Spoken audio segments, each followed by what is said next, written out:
Hello everybody, welcome to Chinu Talks, co-powered by Gaming Grade. So on today we have the developer of Winds of Arcana, Ruination. Lisa, welcome to the podcast. Thank you for joining us today. Great. Thank you so much. Really happy to be here. Before starting the podcast, we are going to show you the trailer of this game. So let's watch the trailer of Winds of Arcana.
I hope you guys liked the trailer. So now let's move to podcast. Can you introduce yourself and tell us what you do? Hi guys. My name is Prashant, and I'm one of the co-founders of the studio called Brood Games. We're a game studio from Bangalore, and we set up the studio about 6 years ago in 2020, where we all quit our jobs and we wanted to, work on some amazing games right here from India. And we love all sorts of games, RPG games, action games, MMORPGs, lot of different genres. And we always wanted to release very high quality games right here from India. So that's how it started. And we worked on our game for about 5 years, and we launched our game Winds of Arcana Ruination with lots of combat encounters, a lot of boss fights, a lot of weapon systems, fully voiced narrative, and it's out on 10 different languages. It's right now available on Steam, and we have our demo on Xbox that's available to try it out. And we'll be launching the Xbox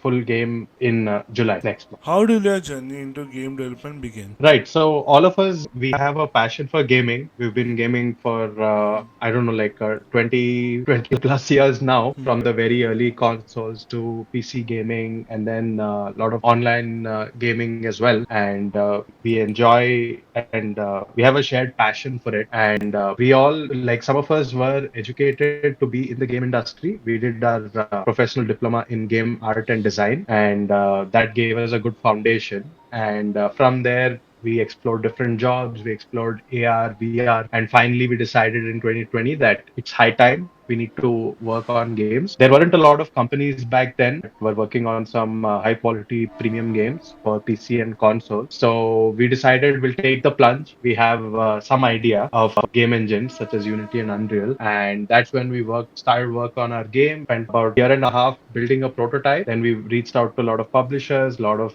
investors. Finally, we were lucky to get some investment from an early stage gaming fund from Udupi called Ventana Ventures. So they helped set it up. So we were able to expand the team, have a proper office space, and from there we were able to build more of the game. We were able to secure a publisher who helped us with the launch itself. And finally, we once the game was launched, Xbox also gave us an opportunity to be on Game Pass. So we were successful in our application to receive a grant from Xbox DAP. So thanks to them as well, and to our publishers 1312 and our investors Ventana for allowing us to build the game of our dreams. And now we're able to release the port on all other consoles this year. And we're also working on our next game.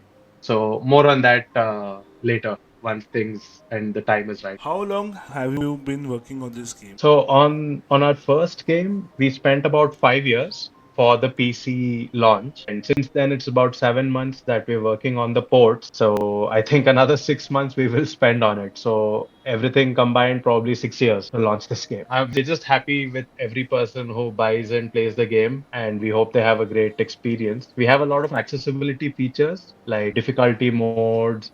We have like platform assist. So it's a platformer as well, apart from the combat systems in the game. But one of our main challenges was to make a game that's narratively big. Combat-wise, there's a lot of areas to explore. So we have over like 80 enemies. We have over 40 levels. We have 30,000 words of dialogue, all localized in 10 different languages. So those were some of the goals that we set out to achieve. So we're glad that we hit a lot of that.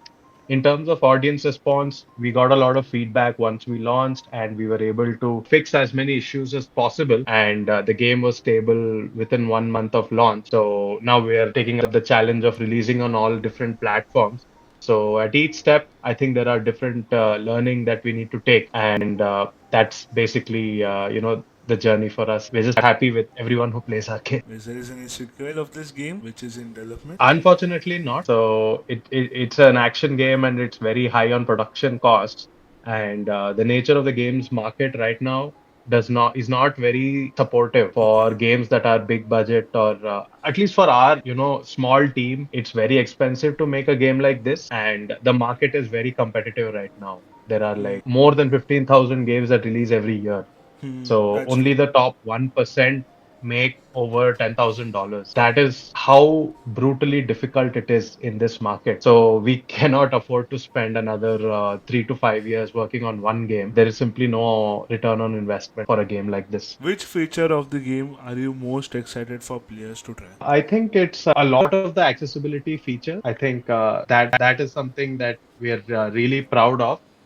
And we think all of the accessibility features are really cool, like platform assist, like the difficulty settings, and even we have one narratively speaking. So typically in a Metroidvania, the whole challenge is exploring. You never know. It's not a linear structure. You get a quest from someone in the world. It's not always known where you have to go. You have to basically explore. Whereas in our Okay. game, we have a setting that will allow you to know where to go next. So everything in the game, it's self-contained. You don't need to go see a YouTube video or reach out to some forum somewhere. If you enable this accessibility feature, you can know where you have to go, which quest, reward awaits and stuff. So we're proud of. What challenges do Indian game developers face today? I think this is not only limited to Indian developers, it's for developers everywhere, that rising costs in game development, lot of efficiencies that a lot of new technologies have brought in have made games cheaper as well. Solo developers are able to get a lot of development done on their own, whereas big teams and big budget projects are constantly failing. So the games industry itself is in a state of flux. It's in a state of uncertainty. So the number of games that release every year. So it's not just that. That itself is a huge problem. But the other issue is older games that are popular keep selling as well. If you released a game 10 years ago, you would have less competition than if you released it today, because you're competing with new games and you're competing with old games. So it becomes harder and harder for new games to become profitable. So that's one of the biggest challenges from a market point of view. The other challenge is social media itself is competing with gaming. Basically, like gamers spend a lot of time on social media. Many of them just end up buying games and not really playing them. All of us know, like all of us do that, right? We'll buy 10 games, but we'll play one game. And that one game also people have to really recommend to us saying, look, this game is absolutely worth your time. Or you play it for social reasons. So you don't, and games like Fortnite and PUBG, they keep adding so much content at such a fast pace. You can't really release a game as a competitor for that. You need like hundreds of millions of dollars, which is simply not possible. Did community feedback help to shape the game? Yeah, definitely. I think for every game, that's a very important aspect. Is one is, as a game developer, what do you think is needed? But when you finally put it in the hands of hundreds of people, they will all have a different interpretation of what you built. And they may not play it the way that you had in mind, but they give you lots of different ideas. And then you kind of realize where you need to cut down, where you need to improve. And a lot of good suggestions came from our audience and our community that played our game.